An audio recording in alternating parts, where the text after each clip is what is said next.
नमस्कार, मेरा नाम है राव अकरम। अगर आपके गांव में चरागाह, रास्ता, तालाब या जमीन पर किसी ने कब्जा कर रखा है या आप सोच रहे हैं कि थोड़ी सी जमीन ले लें, तो वीडियो आपके लिए यानी जेल से बचने का तरीका आज मैं आपको बताऊंगा। श्रेणी 6 की जमीन क्या होती है, इस पर कब्जा क्यों अपराध है और धारा 67 में क्या सजा है। वीडियो अंत तक देखना, यानी कि लास्ट में मैं आपको बताऊंगा कि अगर आपके सामने कब्जा हो रहा है तो लेखपाल को शिकायत कैसे लिखनी चाहिए। तो चलिए वीडियो को विस्तार से शुरू करते हैं, लेकिन उससे पहले आपसे गुजारिश है कि अगर आप लोग पहली बार मेरे इस यूट्यूब चैनल पर आए हैं तो कृपया चैनल को सब्सक्राइब जरूर कर ले और हाँ, साथ में बेल आइकन की घंटी को दबाना ना भूलें, क्योंकि हर एक व्यक्ति मेरी वीडियो के नीचे सवाल बहुत ज्यादा लिखते हैं और उसका कारण मैं आपको बता दूं कि जब आप के पास कोई इस प्रकार का सवाल होता है और आप लिखते हैं तो आप सबसे पहले ये चेक कर लें कि मेरे चैनल को सब्सक्राइब जरूर कर लें। जो व्यक्ति मेरे चैनल को सब्सक्राइब नहीं करता है, मैं उसका जवाब बिल्कुल भी नहीं देता हूं। ये आप ध्यान से समझ लें। अगर आप मुझे कॉल कर रहे हैं तो पहले आपको मेरे चैनल को सब्सक्राइब कर लेना चाहिए, तभी आप मुझे कॉल करें। भैया, बहुत परेशानी होती है कि ऐसा व्यक्ति मुझे कॉल करता है जिसे जमीन की एबीसीडी बिल्कुल भी नहीं पता, सिर्फ उसे मेरा कोई नंबर दे देता है और जब मैं पूछता हूं कि आपने मेरा चैनल सब्सक्राइब किया है तो वो कहता है कि सब्सक्राइब किसे कहते हैं। तो भाई, ऐसा बिल्कुल ना मत करें, क्योंकि ऑल इंडिया से मुझे बहुत कॉल आते हैं। यही कारण है कि जो अगर मैं 100 कॉल पिकअप करता हूं तो आप समझ लीजिए कि 100 मेरे सब्सक्राइबर बढ़ने चाहिए। केवल वही सब्सक्राइबर मुझे कॉल करें, अन्यथा मैं फोन स्विच ऑफ पर डाल देता हूं। अगर आप व्हाट्सएप पर मुझे एसएमएस छोड़ देते हैं कि भाई हम आपसे बात करना चाहते हैं, तो आप पहले सब्सक्राइब कर ले चैनल को और मुझे वहां पर दिखाएं, तभी मैं आपका कॉल उठाऊंगा। अन्यथा भैया, मैं हाथ जोड़ता हूं, बिल्कुल भी मुझे ऐसे कॉल मत करें। श्रेणी 6 क्या होती है, आइए मैं विस्तार से आपको इस वीडियो के अंदर बता देता हूं। यूपी राजस्व संहिता 2006 जमीन की 6 श्रेणी यानी उसमें उसे बांटा गया है 6 श्रेणियों में। और श्रेणी 6 गैर कृषि सार्वजनिक उपयोग भूमि। श्रेणी 6 की भूमि यही होती है। उदाहरण के तौर पर अगर मैं आपको गिनवाऊं तो बता दूं कि चरागाह, गोचर, सार्वजनिक रास्ते, नाले, तालाब, पोखर, कुएं, शमशान, कब्रिस्तान यानी खेत का मैदान, ये सब ग्राम सभा की संपत्ति होती है। किसी व्यक्ति का नाम ये जमीन बिल्कुल भी नहीं हो सकती है। क्या इस पर पट्टा मिल सकता है, बात यही है। इसीलिए तो मैं वीडियो बनाता हूं, ताकि आपको पता चल जाए कि भाई कौन सी भूमि पर आपको पट्टा मिल सकता है और कौन सी भूमि पर आपको पट्टा नहीं मिल सकता है। तो साफ जवाब है। आपने पूछा कि क्या इस भूमि पर पट्टा मिल सकता है, तो मैं यहां पर आपको एक बात क्लियर कर दूं। इस भूमि पर आपको पट्टा बिल्कुल भी नहीं मिलेगा। मिलेगा तो आपको पट्टा आसामी के रूप में मिलेगा। लोग पूछते हैं कि नवीन प्रति का पट्टा मिल जाए, लेकिन बिल्कुल भी नहीं। श्रेणी 6 पर पट्टे का बिल्कुल प्रतिबंध है और श्रेणी 6 के पट्टे का अगर आप लेना चाहते हैं तो इसके लिए धारा 77/4 में इसका पूरा जिक्र है, उत्तर प्रदेश राजस्व संहिता के अनुसार। और उसमें 4 या 5 श्रेणी की जो भूमि होती है उस पर पट्टा, और 6 पर बिल्कुल भी आपको पट्टा नहीं मिलेगा। श्रेणी 6 की जो भूमि होती है, कब्जा किया तो क्या होगा। अगर आप इस भूमि के ऊपर कब्जा कर लेते हैं तो क्या होगा भाई, चलिए मैं विस्तार से आपको बता दूं।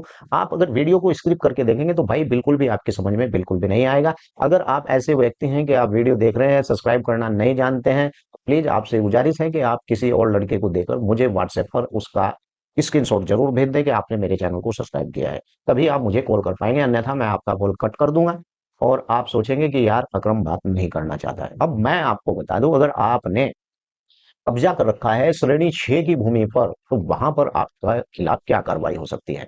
धारा 67, मैंने धारा 67 के ऊपर बहुत सी वीडियो बना रखी है। धारा 67 ये उत्तर प्रदेश जमींदारा एवं उन्मूलन भूमि व्यवस्था अधिनियम 1950 के अंदर इस धारा का नाम था 122 बी। यानी बेदखली वहां से की जाती थी, सरकारी भूमि के ऊपर जो लोग कब्जा कर लेते थे। लेकिन उत्तर प्रदेश राजस्व संहिता 2006 की धारा में इस धारा को धारा 67 रखा गया है और इसका भी सेम टू सेम वही काम है जो धारा 122 के अंतर्गत होता था। यानी धारा 67 के तहत एसडीएम आपके खिलाफ कार्रवाई कर सकता है अगर आपने श्रेणी 6 की भूमि पर कब्जा कर रखा है। तो यहां पर आपको मैं बता दूं कि प्रोसीजर वही है कि लेखपाल की रिपोर्ट लगती है और उसमें जो है नोटिस, और साथ में जो है आपको बता दूं कि 45 दिन में आपको कब्जा हटाना पड़ता है। और अगर नहीं हटाया तो जुर्माना, जमीन की कीमत और 3 गुणा बढ़ जाएगी। और आपको बता दूं कि आपकी वहां से बेदखली भी होगी और आपके खिलाफ वहां पर एफआईआर भी होगी। धारा 67 का यही काम होता है कि किसी भी भूमि के ऊपर अगर आपका कब्जा है, सरकारी भूमि के ऊपर, तो धारा 67 के अनुसार उसके ऊपर से बेदखली होती है।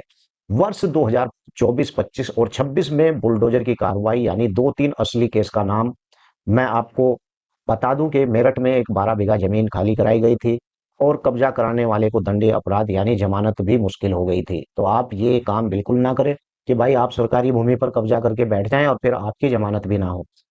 कैसे पता करें कि आपकी जमीन श्रेणी 6 है या नहीं है?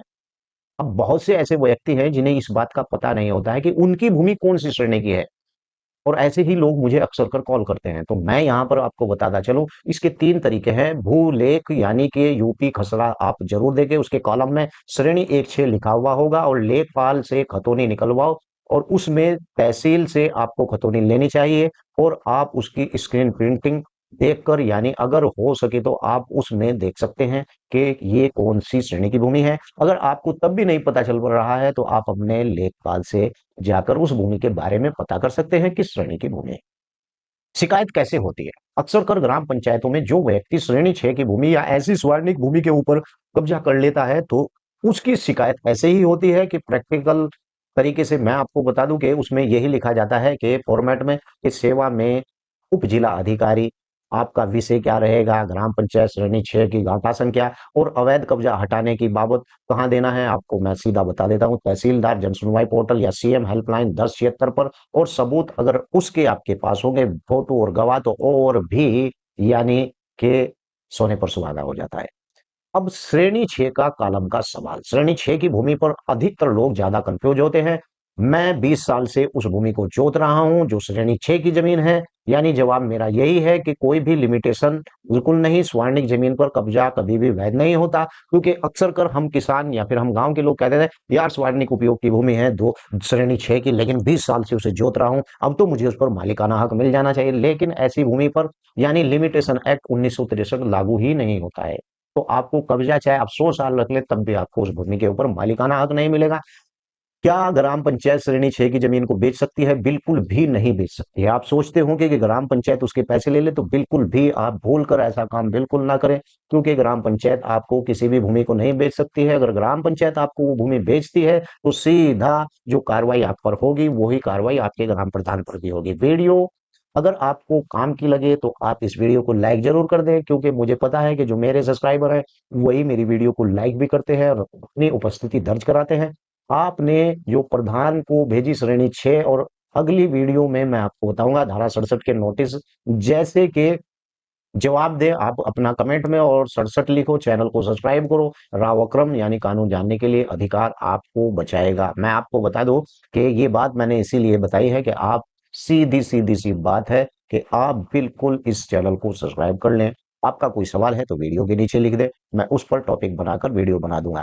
और मैं आपको बता दूं कि आज शाम 7 बजे मैं आपको बताऊंगा कि किसान क्रेडिट कार्ड क्या माफ होगा, या किन किन राज्यों में किस प्रकार की योजनाएं चल रही हैं किसान कार्ड को लेकर। जमीन से संबंधित, ग्राम पंचायत की जमीन से संबंधित, अन्य जमीनों से संबंधित और योजनाओं से संबंधित मेरे इस चैनल को आप सब्सक्राइब जरूर करें।